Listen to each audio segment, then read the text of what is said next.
When I first moved to Pinebrook Estates, all I wanted was quiet. Just a patch of peace for me and my daughter Ellie, after a year that had stripped us raw. My wife Miranda had passed from a sudden aneurysm the spring before, and grief had pressed into every room of our old house. I needed a change of air, a place that didn't echo with memories every time I opened a cabinet or heard the creak of the hallway floor. Pinebrook had seemed perfect. A planned community of wide streets, maple trees, and pastel homes with neat porches. The real estate flyer called it an oasis of calm with family-centered values. I didn't care much for slogans, but Ellie had smiled when she saw the neighborhood duck pond, and that was enough. We bought a modest two-bedroom at the end of Hawthorne Drive, facing a cul-de-sac. I had retired from municipal engineering the year before Miranda died, so I figured I'd focus on Ellie, maybe tinker with woodworking again. A calm life. Just us. But calm was not what awaited us. 3 days after we moved in, a thick packet arrived in the mailbox bound with a red HOA seal, like a diploma.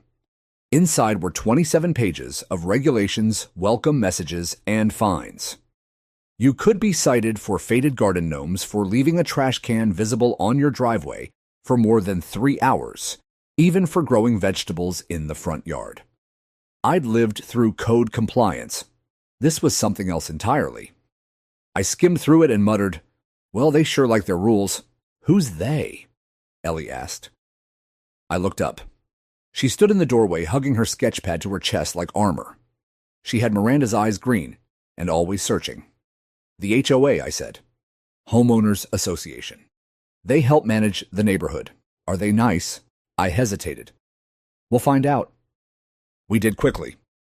Karen Whitley was the HOA president, and it didn't take long to know that meant queen. She lived in the biggest house on Magnolia Loop, a 2-story colonial with white columns, a manicured lawn, and an American flag that never once drooped out of alignment. She walked with the stiff authority of someone who had never been told no, or at least hadn't accepted it.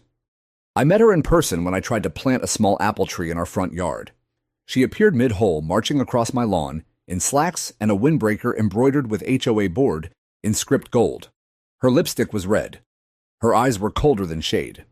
"Mr. Granger," she said, folding her arms. "That's not on the approved landscape list." I straightened. "It's a native species, dwarf honeycrisp. Doesn't breach height restrictions." Karen smiled the way a lawyer does when she smells weak evidence. "We don't allow fruit trees in front lawns. Attracts rodents, squirrels, wasps." I wiped sweat from my brow and said, "I'll put a net over it." "You'll remove it," she said. I stared at her then, down at the small tree still wrapped in its burlap root ball. I had planted one just like it when Ellie was born in our old home.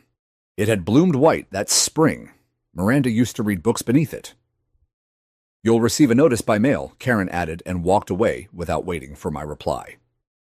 Sure enough, a fine arrived 4 days later, $75 for an unapproved planting. I paid it. I dug up the tree and moved it to the backyard. That set the tone. Over the next few weeks, I watched Karen orchestrate the community like a chessboard. She installed security cameras at the clubhouse entrance, issued fines for faded shutters, and once had a resident repaint their mailbox because the tone was too beige. She held monthly meetings where she smiled for exactly 5 minutes, then steamrolled any suggestion that didn't come from her clipboard. Ellie didn't understand it at first. "Why doesn't anyone stand up to her?" she asked one night as I folded the latest violation letter. This one was for visible workshop materials, meaning my wooden sawhorses stacked neatly behind the garage. "People pick their battles," I said. "But you worked in city planning. You know this stuff. Why don't you say something?" I looked at her. Her hands speckled with charcoal, her eyes fierce. "Because sometimes," I said slowly, "it's not worth the fight." But even as I said it, I wasn't sure I believed it. Something about Karen's smugness, her certainty that she could do no wrong, it got under my skin. I'd dealt with overzealous officials before, but this was different. She wielded power like a private weapon, and no one was stopping her. Still, I kept my head down. I mowed the lawn on schedule. I stored my tools. I attended one meeting, sat in the back, and left with a tension headache. I didn't say anything, not yet, but I was watching. It didn't take long before I saw something strange. One afternoon, I was walking home from the hardware store when I passed the clubhouse. It was an impressive building. I'll give them that faux columns, tall windows, stone detailing. But as I glanced at the exterior panels, I noticed something off. The drainage slopes were poorly angled. Water would collect near the base during storms. Worse, the roofline had a visible sag slight, but unmistakable, to someone who spent 3 decades examining load paths. I stepped closer. The siding material looked thin, not up to code for hurricane exposure. No storm shutters, no evidence of bracing reinforcements. I blinked. I wasn't supposed to be thinking like this anymore. I had retired. But instinct doesn't retire. Back home, I pulled up the original community design permits, which were public record. The clubhouse had been built just 5 years ago. It had been rushed through approval with minimal inspection. I cross-referenced building materials with the Florida Storm Zone Safety Guide. What I saw made my jaw clench. The clubhouse was a paper doll in a wind tunnel, and Karen had just told residents at the last meeting that the HOA had not renewed the insurance coverage. Wasteful, she'd said. We haven't had a major storm in years. I knew then something would have to give. Either someone spoke up or we'd all pay the price. I stared at the file on my desk, Ellie humming in the next room. I wasn't ready to be that someone. Not yet. But the storm was coming.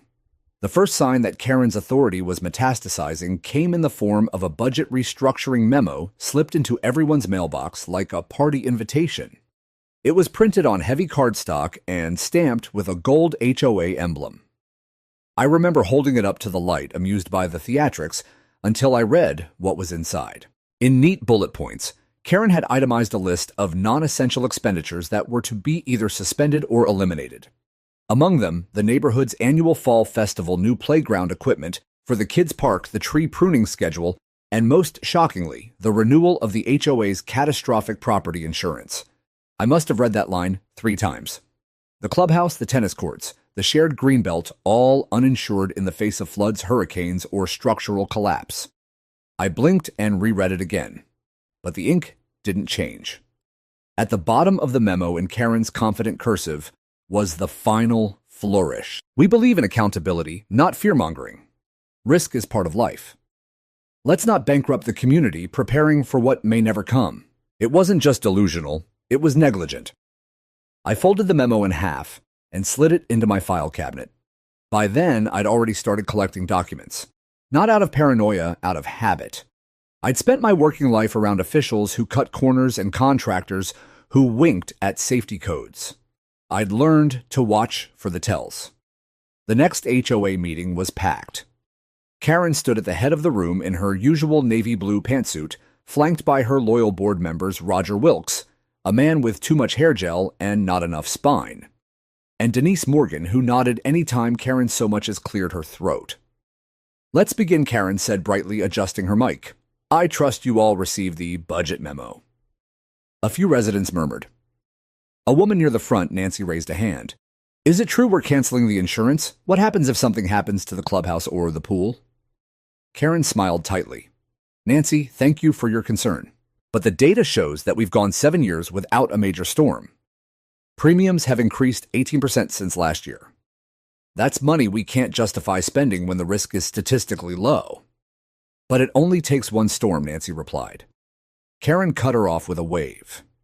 "And it takes just one panic to bankrupt an HOA. We're fiscally responsible. We're not fortune tellers." I stood in the back row, arms folded. My hands itched to speak. I should have. But I was still watching, still calculating. Ellie sat beside me, thumbing her phone earbuds in. She hated coming to these meetings, but I'd started bringing her because I wanted her to understand how decisions worked, how communities worked. Or didn't. A man 2 rows ahead, Mark Sibley, former Navy, if I remembered right, stood up. "I did 2 tours in the Gulf," he said calmly. "Preparedness isn't fear. It's common sense. What's your plan if we do get hit?" Karen didn't miss a beat. "We'll reassess based on the actual conditions at the time. But it's premature to throw money at ghosts." Murmurs now turned into groans. A woman whispered loudly, "This is insane." Karen leaned forward, voice cool and clipped. "You elected me to lead, and leadership means hard choices." She tapped her notes, then turned her gaze toward me, almost like she'd sensed the heat under my collar. Unless someone else has expertise in structural engineering, storm impact metrics, and budget modeling, I met her eyes. And for a moment, I wondered if she knew. If she'd already looked me up, found the years I spent on city safety commissions, or the small but significant role I'd played in updating building codes after Hurricane Rachel hit Tampa. But no, that wasn't Karen's way. She didn't investigate threats, she dismissed them. I stayed seated, not because I lacked the knowledge, because I knew once I spoke up there would be no walking it back. I didn't want to be that guy, the new widower, the overqualified curmudgeon who lectured everyone about support beams and FEMA codes. I'd left that life behind for a reason. Still that night, I dusted off my old files. I dug out a folder labeled Wind Load Standards Coastal Zones. I cross-referenced them with the clubhouse's permit filings, the ones I'd quietly downloaded from the county database last week. I ran the numbers. Karen hadn't just cut the insurance. She'd also signed off on cheap construction thinner studs. No hurricane ties, no backup drainage. I sat back in my chair staring at the calculations. All it would take was a Category 2 or 3 storm coming in from the east, bringing lateral winds of 10, 130 ampere-ampa. The structure might hold barely, but any uplift would rip the roof off like paper. If rain followed, which it always did, the soaked drywall would crumble. And no insurance meant the HOA, which meant the homeowners would foot the entire repair bill. Or worse, lives could be at risk if anyone sheltered there thinking it was safe. I printed the files and stored them in a waterproof envelope. I labeled it, "In case." Just those 2 words. Then I placed it in the fireproof box under Ellie's bed. I didn't tell her. Not yet. Instead, I walked the neighborhood that week, pretending to enjoy the weather, but noting storm drains, tree limbs, and gutters. I tested the emergency generator outside the clubhouse. It didn't start. I logged the date. Karen, meanwhile, had moved on to her next crusade banning solar panels that disrupted community aesthetics. A few residents had begun pushing back, whispering concerns, emailing one another. But no one wanted to make a scene. Not in Pine Brook, where image was everything. And Karen knew that.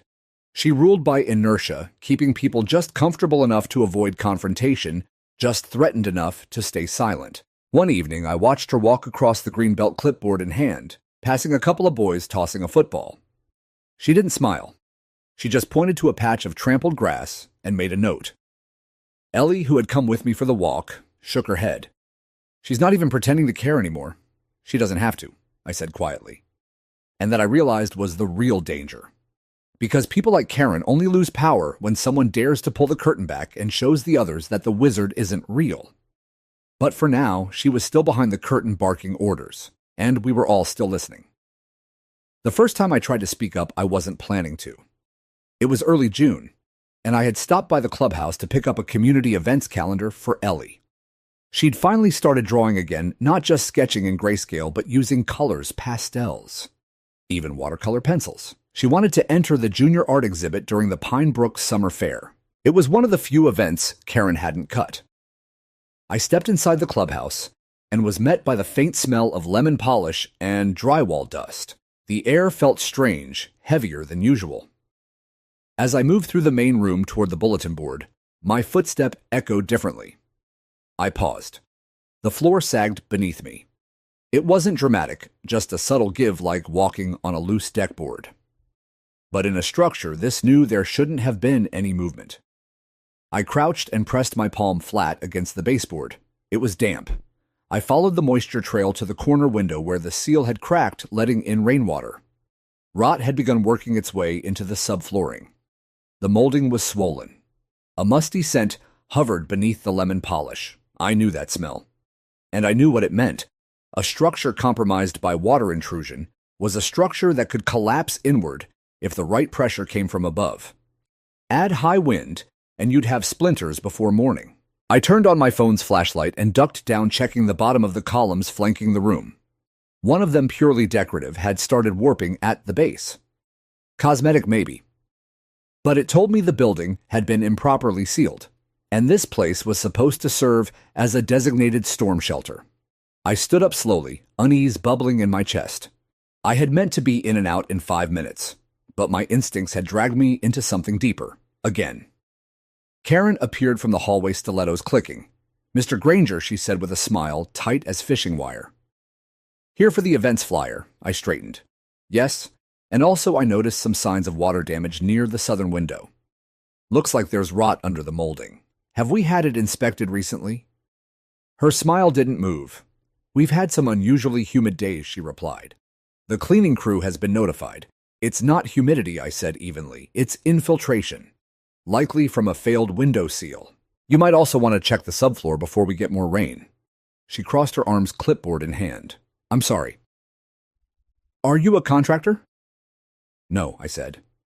"I was a structural engineer for 32 years, most recently with the city of Clearwater."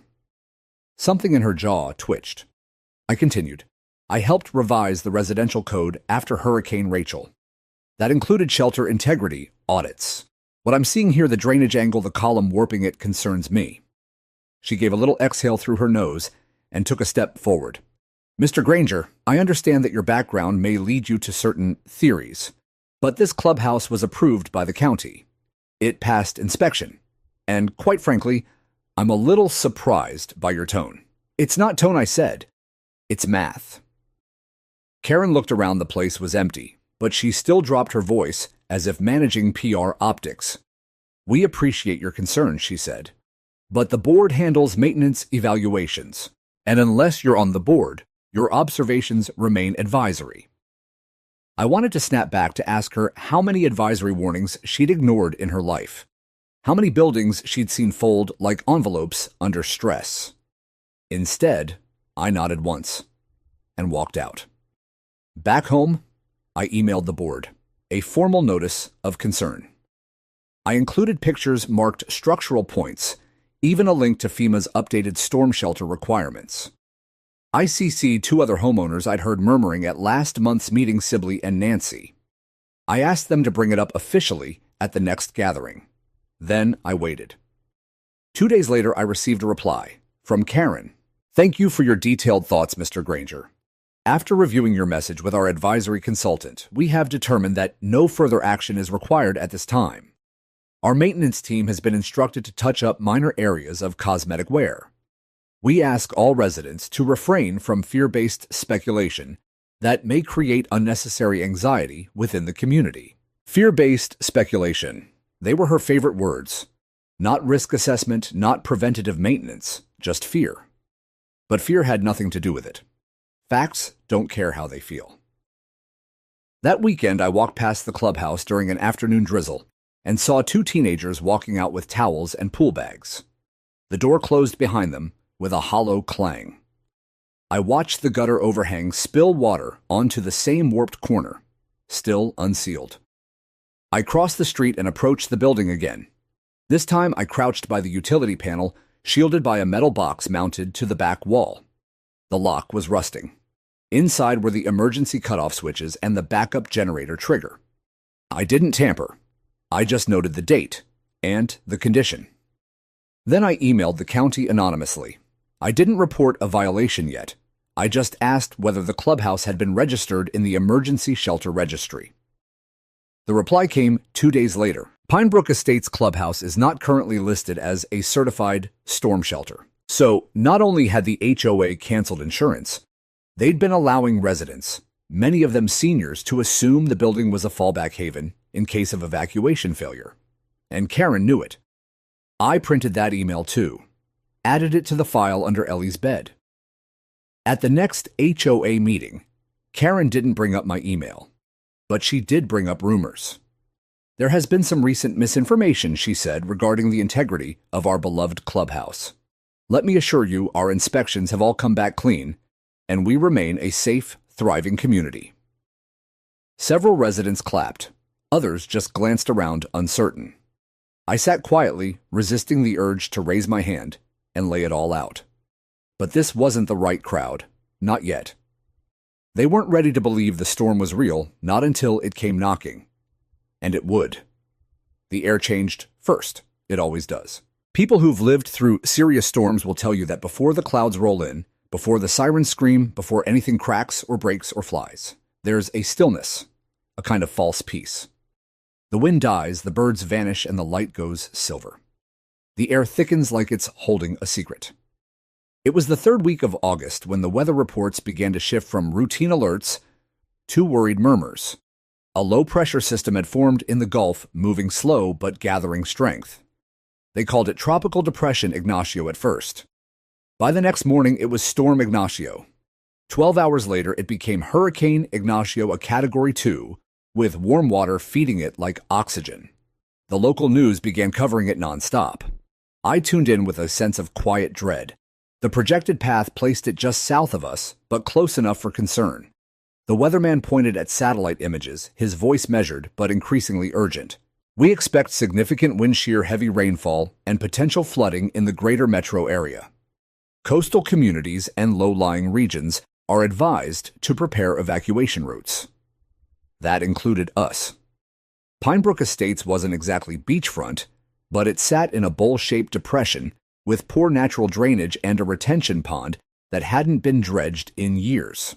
I knew that because I'd filed a recommendation to fix it the summer before Karen had rejected it as unnecessary. I watched Ellie sketching quietly at the kitchen table, earbuds, unaware of the storm on the screen. I didn't want to scare her, but I also didn't want to lie. I cleared my throat. "Sweetheart, you remember how we used to do storm drills when you were little?" She looked up. "Like with the flashlight and the go bag?" "Exactly. I think it's time we checked ours." Her eyes narrowed slightly. "Is this about that hurricane?" "It's just a precaution." I smiled, but behind that smile, something in my gut began to stir. A sense of returning to a world I'd left behind where timelines meant survival and hesitation had cost. That night, I checked the emergency box under her bed. Everything was intact. Flashlights, backup phone charger, water bottles, ponchos, canned food. I had a battery-powered weather radio and a wrench to shut off the gas if needed. What I didn't have was reassurance, because I knew the neighborhood wasn't ready, and neither was the clubhouse. The next morning, Karen released a statement on the HOA forum. "Dear residents, we are aware of the projected storm path for Hurricane Ignacio. At this time, forecasts show minimal direct impact to our area. The HOA advises residents to secure any outdoor furniture and remain calm. There is no cause for alarm. The clubhouse will be open for residents needing access to shelter just in case." Karen Whitley, HOA President. I read it twice, then a third time. No insurance, no stormproof certification. And she was opening it to families as shelter. It was negligence, bordering on criminal. I replied with a public comment. The clubhouse is not listed as a certified storm shelter. Residents should be aware that the structure lacks reinforced roofing backup drainage and appropriate wind load tolerances. Please make alternate plans. Karen responded within 10 minutes. "Mr. Granger, we thank you for your persistent concerns, but we ask that residents refrain from spreading misinformation. The clubhouse is safe and built to standard. Panic is more dangerous than any storm." That night, my phone buzzed with messages. Some were from neighbors I barely knew. Should I be worried? "What do you mean the roof can't take wind? Where should we go if it floods?" I gave them the FEMA site. I gave them maps. I gave them facts. But I couldn't give them courage. That had to come from them. Ellie and I packed 2 overnight bags and stored them in the car. I filled the tank and double-checked the weather updates. Ignacio had now curved slightly east. Not a direct hit, but close enough to worry. Wind speeds at landfall were estimated at 95 to 110 mph. At the emergency meeting Karen scheduled last minute, I showed up late, standing in the back. The room was crowded, humid from too many bodies, packed into too small a space. Karen stood at the front, arms raised like a preacher. "Ignacio has shifted," she declared. "We are not in the primary path. This is a tropical inconvenience, not an emergency." Several clapped. Others didn't. A man with a toddler on his hip asked, "But what about shelter? What if it floods?" Karen gestured behind her. "This building was designed to handle more than what's coming. Let's not lose our heads over a drizzle." That's when I stepped forward. I didn't shout. I didn't wave documents. I simply said, "This building doesn't meet hurricane shelter codes. I checked with the county. Silence. Karen turned toward me, the room following. She cocked her head. Mr. Granger, if you wish to continue fear-mongering, perhaps you should do it from your own driveway. I will, I said, because it's safer than this place. I turned and walked out. I didn't wait for applause. There was none. But I knew a few people followed. That evening, I drove Ellie to her friend's house, 2 neighborhoods over a brick ranch-style home, on higher ground owned by a woman named Lydia, who had invited us weeks ago if ever a storm came. She wasn't part of any HOA, just a decent human being. We stayed up that night listening to the wind. At 1:24 a.m., the lights flickered once and died. Then came the freight train sound of wind, long, low, and furious. I checked my phone. The radar showed Ignacio's eye just brushing the coast. Sustained winds. 98 I thought of the clubhouse. Thought of the warped corner, the cracked seal, the rot underfoot.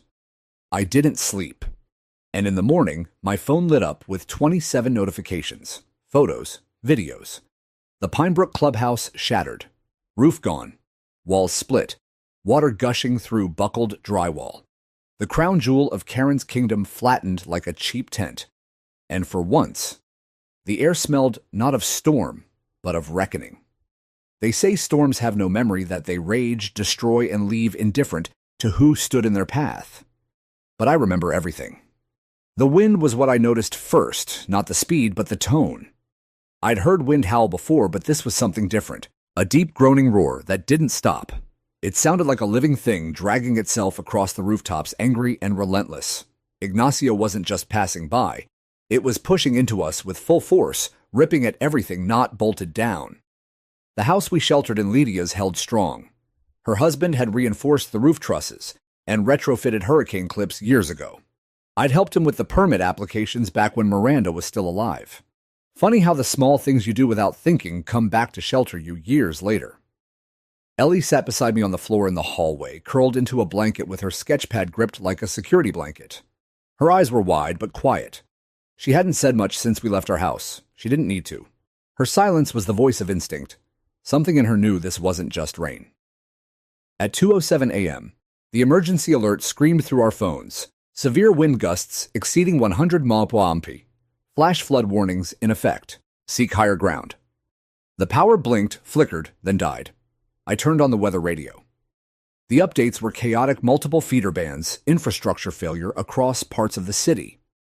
Reports of street flooding downed transformers, tree collapse. At 2:41 a.m., a text came through. It was from Mark Sibley, the Navy vet from Pinebrook. Clubhouse roof's gone. Front wall too. People inside screaming. Fire truck can't reach us yet. Tree blocked the road. Help. I stared at the screen, heart pounding. I knew people would go there. Families, seniors, parents with babies, because they believed the clubhouse was safe. Because Karen told them it was. I stood up. "What are you doing?" Ellie asked, eyes wide. "I need to check on something," I said, grabbing my boots. "You're not going out in that." I paused. The wind howled against the window like a warning. "No," I said. "But I can call in something more powerful than me." I pulled up my contacts and called in a favor.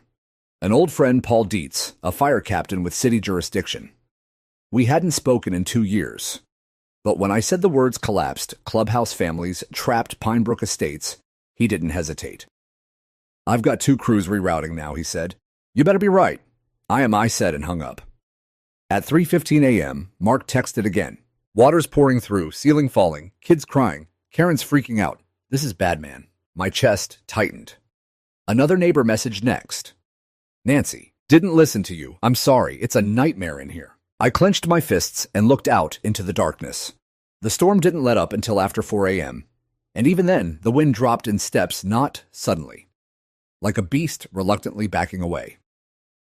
By dawn, the world outside looked like it had been scraped by God's fingernails. Shingles littered the lawns, trees bent at unnatural angles, mailboxes missing, gutters dangled like pulled teeth. Pinebrook looked like a postcard from a war zone. But nothing was as devastating as the image I saw at 7:18 a.m. Someone had posted a drone shot on the community forum. The clubhouse was gone. Not damaged, gone. The entire roof had torn off and landed yards away, crushed and splintered. One side wall had collapsed inward. The swimming pool was filled with branches debris and what looked like shards of ceiling tile. Emergency vehicles clustered along the outer roads. Yellow caution tape lined the perimeter. And in the middle of it all, standing in the rubble, was Karen. Her blue blazer soaked, her hair matted, her clipboard shattered at her feet. Someone had captured her expression mid-yell. Her mouth open, one hand clutching the air like it owed her something. But no one was listening. Not anymore. I loaded Ellie into the truck and we returned home. Our house had taken damage, a window broken, a section of fence missing, but the structure was sound. I'd reinforced it years ago just in case. We walked through it quietly, checking for leaks, inspecting drywall. Ellie pulled the blinds and stood staring at the empty street. "This was supposed to be home," she said softly. "It still is," I replied, "but maybe now it gets to be a better one." At 10 a.m., the HOA board released a statement. It read like a legal disclaimer. "We are assessing the damages incurred by Hurricane Ignacio. We appreciate the bravery of emergency responders. The clubhouse sustained catastrophic loss. We are working with local authorities to determine the next steps. At this time, we ask residents not to speculate or share unverified claims regarding the structure or previous insurance discussions. Let's come together in unity during this time of recovery." It didn't mention that the clubhouse was uninsured. It didn't mention that Karen had encouraged people to seek shelter there. And it sure as hell didn't mention the warnings I'd given. But the silence was louder than any admission. Residents started replying with photos, screenshots, comments. One person shared the video from the HOA meeting where I'd been shut down. Another posted the FEMA link showing the clubhouse had never been certified. By noon, the comment thread was over 200 strong. And then at the bottom, this, "We want answers, and we want accountability. Mark Sibley." Karen didn't reply. Instead, the HOA forum went offline for maintenance. But it was too late. The storm had done more than flatten a building. It had opened everyone's eyes. The Monday after the storm, Pine Brook Estates felt like a ghost town with a hangover. People wandered the streets in loose knots, dragging trash bags, duct taping shutters back into place, or silently sweeping debris into piles that would never be quite small enough. The air was heavy with the smell of wet insulation, broken pine, and something else, the sharp scent of realization. Karen Whitley didn't show her face for 48 hours. Rumor had it she was holed up in her house with no power and no Wi-Fi, yelling at board members and swearing this was all a smear campaign orchestrated by doomsayers. One resident, Denise Morgan's teenage son, claimed she'd thrown her phone into the fireplace after seeing the HOA forum all explode with accusations. I didn't care if that was true. What mattered was this: the illusion had shattered. On Tuesday morning, a city truck rolled into the neighborhood and taped a condemned notice across what was left of the clubhouse.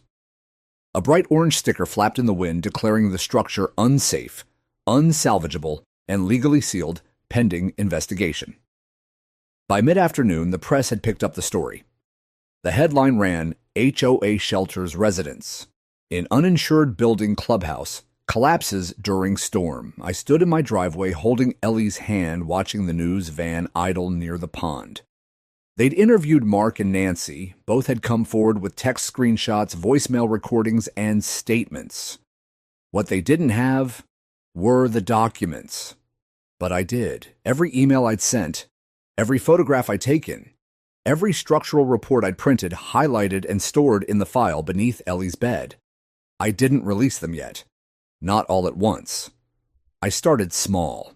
That afternoon, I sent an anonymous tip to the city's Building Integrity Division, complete with attachments. Then I forwarded the same package to the mayor's office, not because I expected a swift miracle, but because I knew the system. I'd worked in it long enough to know where the real weight lived: paper trails and public pressure, and now both were building. By Wednesday, I received a knock on the door. It wasn't Karen. It was two men in pressed shirts and clipboards from the city's risk assessment office. Mr. Granger, the taller one, said, "We understand you may have first-hand knowledge of Pine Brook's construction history and the HOA's insurance status. I nodded, stepped aside, and invited them in. I laid the file on the dining table like it was a weapon, because it was. Blueprints, permit deviations, emails, photographs, my own notes. "Where did you get all this?" one of them asked. "I used to work municipal enforcement," I said.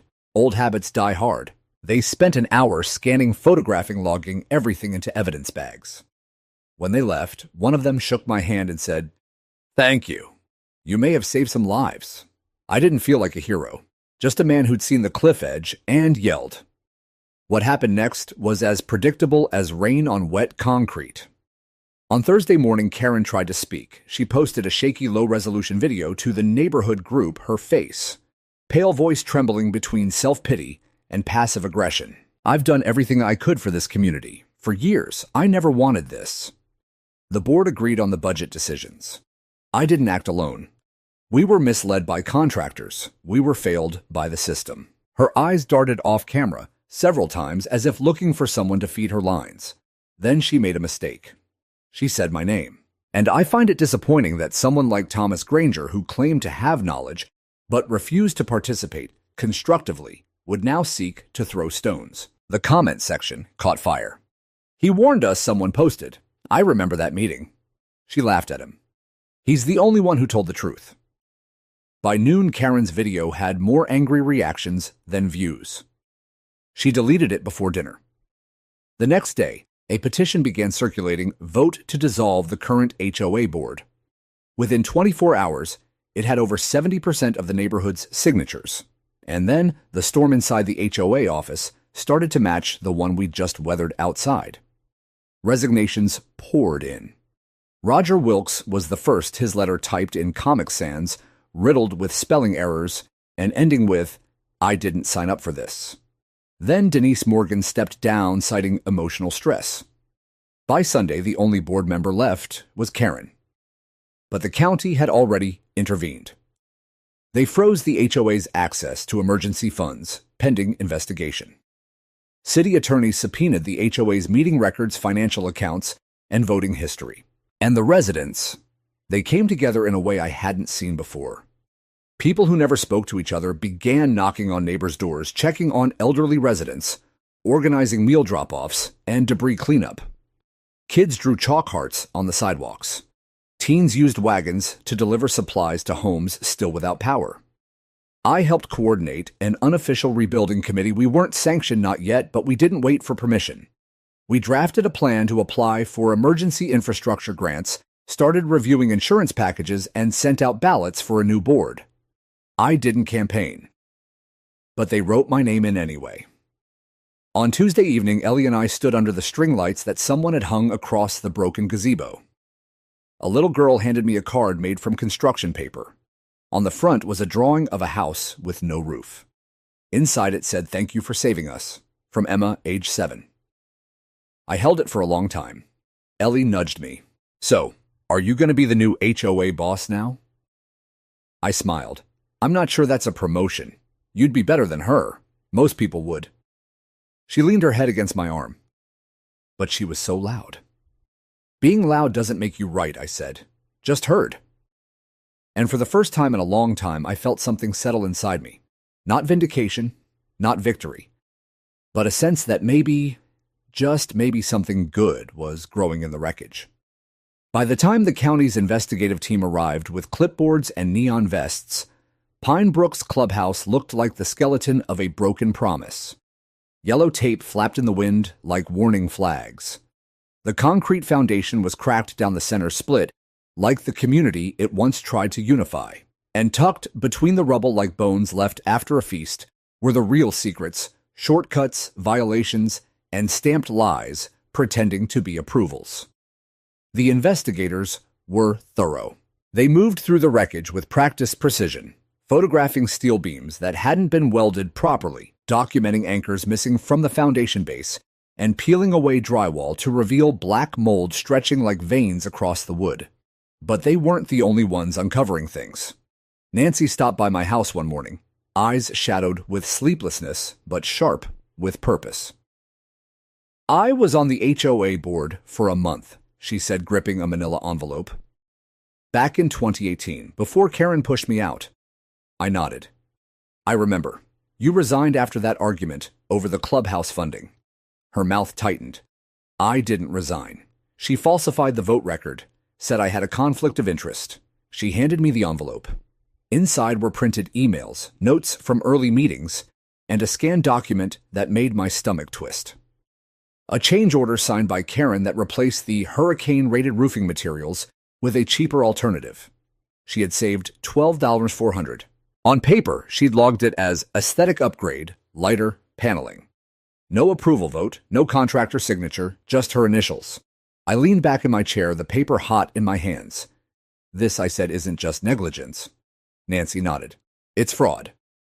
That evening, I added it to the file. The growing stack was no longer just about structural integrity.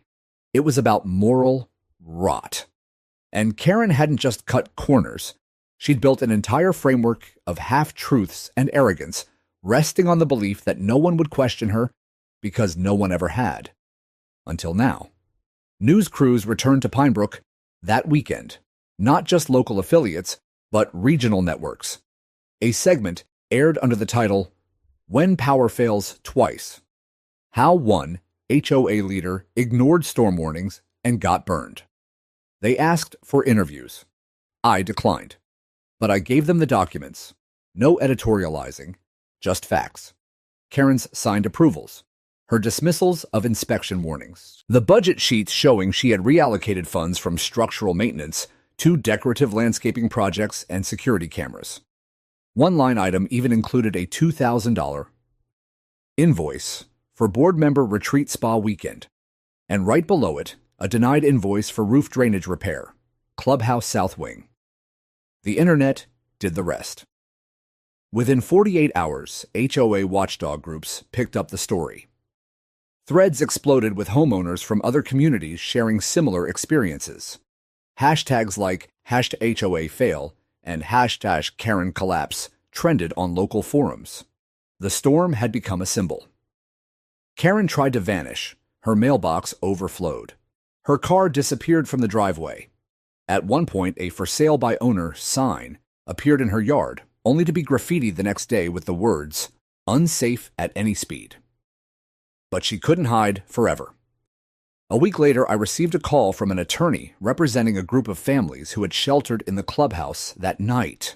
They were filing a civil suit against the HOA, not just for property loss, but for emotional distress and endangerment. Would you be willing to serve as a professional witness? The attorney asked. Your documentation is critical. I agreed. I wasn't doing it out of revenge. I was doing it because someone had to speak for the silence before the storm. At the emergency community meeting 2 days later, the gymnasium at the local high school was packed. The temporary committee, the one I'd helped organize, had secured a neutral space so everyone could attend without HOA influence. A sea of folding chairs, clipboards, people holding printed screenshots, and in the center, standing in front of a projected image of the collapsed clubhouse, I finally stood and spoke. I told them everything. About the moisture under the baseboards, the sag in the roofline, the ignored emails. The conversation with Karen where she told me flat out that fear-mongering was more dangerous than storms. I didn't raise my voice. I didn't dramatize. I just told the truth. And when I finished, no one clapped. They just sat there in stunned quiet, the kind that comes when people realize they were almost part of a tragedy. Not because of fate, but because of someone's ego. A man in the front row, Jorge Alvarez, who'd lived in Pine Brook since the first foundations were poured, finally stood and said we should have listened. And I shook my head. No, I said. You shouldn't have had to. That night, Ellie and I sat in the backyard. The sky was clear for once, sharp with stars. She leaned against me, blanket wrapped around her shoulders. You know what I keep thinking? She asked softly. What's that place, the clubhouse? It wasn't real, was it? Like, not just the building. The whole thing. The feeling that someone else would keep us safe. I was quiet for a while. Then I said, sometimes safety's an illusion built on silence. It feels stable until the wind tests it. She nodded, drawing her knees up.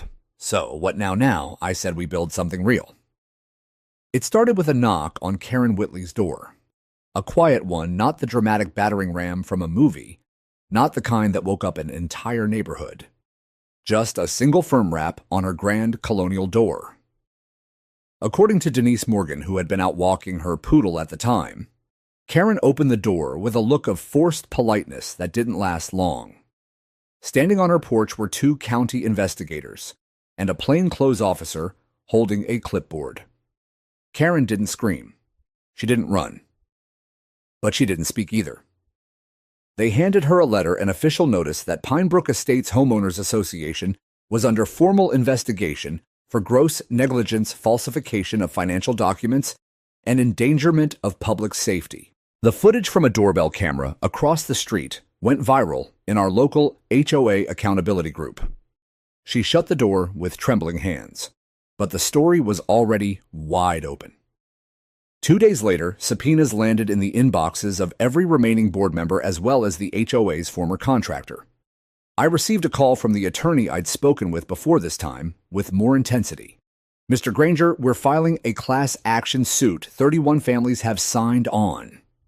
I blinked. 31. Yes. They all sheltered in the clubhouse during Ignacio. They all saw what happened, and they all want the same thing now, someone held accountable. I wasn't surprised. What did surprise me was the second call from a state representative's office. A young assistant named Mariah spoke with a rehearsed but passionate tone. "Sir, your documentation was forwarded to our office by the mayor's team. There's potential here for a legislative push on HOA reform statewide. Would you be willing to testify before the Housing Subcommittee next month?" I rubbed my eyes. "You want me to go to the Capitol? We want you to be heard." It was surreal. I'd retired thinking I was done influencing policy. I'd left behind the committee rooms and late-night planning boards.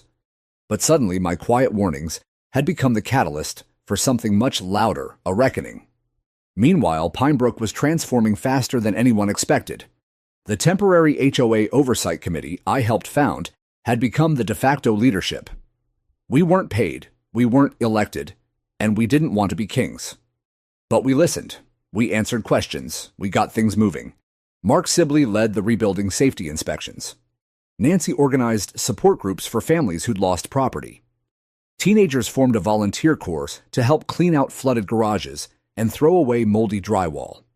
And me, I became something I hadn't been in years, a steady voice that people turned to. Not because I yelled or grandstood, but because I had warned them when it counted. Still, the legal process was messy. Karen's attorney claimed she was the victim of a politically motivated witch hunt, alleging that volunteers made the best decisions they could under pressure. But that argument fell apart when the plaintiff's lawyers displayed the emails, the ones Nancy had preserved, the ones I'd printed and logged, showing Karen's personal edits to the clubhouse construction specs. The jury, when it eventually convened, didn't even need the entire week. They deliberated for 4 hours. Karen was found liable for intentional misrepresentation of safety compliance misuse of HOA funds and endangerment. The verdict didn't come with handcuffs, but it came with something nearly as heavy as civil judgment for $2.3 million. Her assets were frozen. Her home listed for auction. She left Pinebrook in the middle of the night, a moving van, no forwarding address, just silence where a crown used to sit. But that wasn't the end. The legal firestorm she ignited had reached far beyond our community. News outlets continued to cover the fallout. The phrase Pinebrook precedent began to surface in policy discussions. Suddenly, other HOA boards around the state were scrambling to review their own records. Inspectors were being called in. Residents were asking questions they never dared ask before. And me, I found myself sitting in a suit and tie in a marble room facing a panel of lawmakers. I cleared my throat and spoke into the microphone. "My name is Thomas Granger. I'm a retired structural engineer, a father, and a resident of Pinebrook Estates. I'm here because a clubhouse collapsed. But what really fell that night wasn't just a building. It was the illusion that silence keeps us safe." I paused, scanning the room. They were listening. What allowed that failure was unchecked authority, hidden paperwork, and a culture of obedience disguised as neighborliness. We were told not to question, not to speak. And when we finally did, it was too late for some. I closed the folder in front of me. I'm not here to abolish HOAs, but I'm asking you to give us tools, transparency requirements, safety audits, resident voting rights, whistleblower protections. Because if Pine Brook can fall, any place can. That night, I flew home and found Ellie waiting on the porch. "How'd it go?" she asked, sipping iced tea, like she'd grown 5 years older in 5 months. "I don't know," I said. But I said what needed saying. She grinned. "You're trending on Twitter, #HOA hero." I laughed. God help us. Over the next weeks, Pine Brook voted to formally dissolve its old HOA and rebuild under a new resident-elected charter with open books and term limits. I didn't run for president, but they asked me to chair the Safety and Infrastructure Committee. I said yes, because rebuilding isn't just about concrete. It's about culture. It's about trust. And sometimes it starts with one man standing in the back of a room refusing to be quiet anymore. There's a sound to silence when an empire falls. It doesn't crash like you'd expect it settles. A hush falls over the place where control once ruled, where voices used to be silenced by bureaucracy and polite intimidation. When Karen left Pine Brook, she didn't slam the door behind her. She didn't leave a letter or a final email. No goodbye posts, no exit interview. She simply vanished. But the residue of her reign lingered. We found it in old ledgers, handwritten notations of budget reallocations for projects that had never existed. Fence beautification south lot, $1,800. Gone. Emergency disaster preparedness supplies, listed approved and unpurchased. Boxes of unopened safety vests, bought in bulk, but never distributed, filled a storage closet, while residents believed they were safe. Paper records of anonymous violations targeting certain families, mostly renter seniors or anyone who'd ever publicly questioned Karen's decisions. It was never just about power. It was about narrative. Karen had crafted a world where HOA meant authority, not service, where people obeyed to avoid being shamed. And without her voice cracking the whip, that spell broke rapidly. The final meeting of the original HOA board was short. Held in a neutral facility, the community library, under county supervision, it was more funeral than meeting. A folding table, 3 people, and a stack of documents that would dissolve the board. I sat in the back, not to gloat, but to witness it. The lawyer overseeing the process read the motion, effective immediately, Pine Brook Estates Homeowners Association, as governed by the 2016 charter, is hereby dissolved. All operational responsibilities are transferred to the interim resident council until formal elections are held. No one clapped. They just stood, nodded, and left quietly. Afterward, I walked home slowly, passing the husk of the clubhouse, now completely fenced off with steel barriers and "do not enter" signs. A crane had been scheduled to remove the last of the debris. It wasn't salvageable, just like Karen's legacy. In the weeks that followed, something remarkable happened. Without the looming presence of enforcement letters, people started reclaiming their homes, not physically, but emotionally. I saw porch swings go up, bright blue planters on previously regulation beige patios. A couple painted their front door sunshine yellow, and no one said a word. Children played in the greenbelt without being shushed. A woman who'd once been fined for hanging wind chimes now hosted weekend jam sessions with local musicians in her backyard. People lingered after sundown, sharing lemonade trading tools, rebuilding fences, together without paperwork or permission slips. It was as if a spell had been broken. I wasn't blind to the scars. Some neighbors had sold and left. Some still whispered about lawsuits and assessments and what would happen next tax season. But most of us had realized something bigger. We'd been living under fear, dressed in the clothes of order. And once fear left, we remembered how to be neighbors. One afternoon, while reviewing potential contractors for repairing the clubhouse lot, we had voted to transform it into a community garden and gathering pavilion. I found a letter in my mailbox. No return address. Inside was a single page, typed, "Mr. Granger, I imagine you feel proud of what you've done. You've destroyed years of work and trust over one weather event. Leadership requires making unpopular decisions. You turned your neighbors against each other. But don't worry. I'm moving on.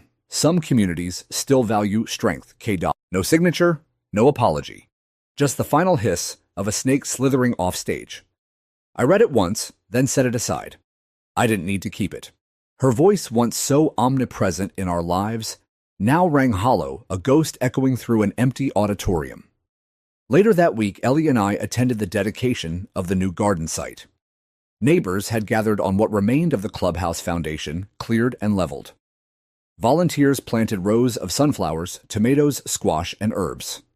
Children pressed their handprints in freshly laid concrete stepping stones. A plaque was unveiled from collapse to community, built by Pinebrook for Pinebrook. Nancy, now the elected president of the new resident council, handed me a shovel. "Break ground with us," I nodded and stepped forward, sinking the metal head into the earth. The crowd clapped, but softly, not with celebration, but with reverence, for what we'd been through, for what we now understood. Later that evening, as Ellie and I sat under the stars with 2 cups of peach tea, she said something I'll never forget. "You didn't fight her to win, did you?" I looked over, surprised. "What do you mean?" "You didn't do all this because you wanted to beat her. You did it because we couldn't live like that anymore." I smiled. "That's part of it. But mostly I didn't want you to grow up thinking silence was safety." She nodded quietly. "I won't." The empire Karen built had collapsed not because of wind or rain, but because she underestimated the weight of quiet resistance. She underestimated the strength of someone who knew the rules and how to wield truth like a crowbar. The clubhouse was gone. But Pinebrook stood, more honest, more humble, more human. Fall arrived slowly in Pinebrook, as if the seasons themselves were learning to tread more gently. The mornings were cooler, now the air a little sharper, filled with the scent of mulch and cut wood. Change had come not just in policy or personnel, but in the pulse of the place. Where the clubhouse had once stood, grand, hollow, and ultimately deadly, the earth had been tilled and repurposed. In its place, the community garden had begun to thrive. Raised beds with neat rows of carrots, tomatoes, and sunflowers lined the space. A pergola, made from reclaimed storm debris, arched over a shared seating area. Someone painted a sign, in bright letters, "Grow Together." And we had. The official elections for the new Pinebrook Resident Council were held in late October. There were debates, community forums, and even yard signs, but no attack ads, no paranoia. Just people who wanted to serve. I declined every nomination. "I've had my moment," I told Nancy, smiling as she won the presidency by a landslide. Instead, I accepted the role of advisor. Quiet behind the scenes, exactly where I belonged. Helping guide, building code updates, safety audits, and most importantly, organizing the town's new disaster preparedness plan, which included real shelter options certified by the city. That document bore my name. So did the grant proposal that brought in city funding for a permanent emergency facility to be built next year, a collaboration between residents and municipal agencies. This time, the roof would hold. Karen's shadow lingered for a while. There were lawsuits still being settled, civil judgments moving slowly through the system, and occasional whispers that she might have resurfaced in another community under a different name. But here in Pinebrook, she was a cautionary tale, not a threat. People asked me often, did I feel like I'd won? But I never thought of it that way. Because winning implies an opponent. And what we were up against wasn't just a person, it was a mindset. One that thrives in silence, grows under unchecked power, and convinces good people to look away until it's too late. We didn't beat Karen. We chose each other. And that made all the difference. On the 1-year anniversary of the storm, we held a memorial at the garden. Not for lives lost, thank God there were none, but for what we nearly became a neighborhood too afraid to speak. I stood at the back of the crowd, listening as children read letters of gratitude. One boy thanked the volunteers who helped rebuild his home. A girl named Emma, the same one who'd sent me the thank you drawing, read her poem about the night the sky broke and we didn't. Ellie stood beside me, taller now, more confident. She'd grown into herself over the past year in ways that had nothing to do with age. As the sun dipped behind the maples, Nancy invited me up to say a few words. I hesitated, then walked to the front. I looked out at the faces, no longer strangers, but people I'd dug dirt beside stacked sandbags with, argued and cried and rebuilt with. I don't have much to add, I began. You've all said it already. But if there's one thing I've learned this past year, it's this: buildings fall. Rules fail. People make mistakes, sometimes big ones. But what matters isn't what we lose. It's what we learn, and what we decide to build afterward. I paused, then added, we don't need a clubhouse to be a community. We need truth. We need courage. And we need each other. A hush fell over the garden, then a quiet, steady clap. One by one, they joined in. Not for me, for us. Later that night, Ellie and I sat on the porch under a soft blanket, sipping cocoa. You ever think about leaving? She asked. I shook my head. Not anymore. She tilted her head. Not even after everything. I looked around at the trimmed hedges, the restored homes, the laughter echoing from 2 doors down. At the stars above us, clear and undisturbed. No, I said. Because this place, it's different now. It's ours. Truly. She leaned against my shoulder. We didn't need words after that. Because sometimes, after a storm, the most powerful thing you can do is stay. To show that shelter isn't just walls and beams. It's truth. It's accountability. It's choosing to protect each other not with force, but with care. It's looking your neighbor in the eye and knowing that no matter what comes next, you won't face it alone.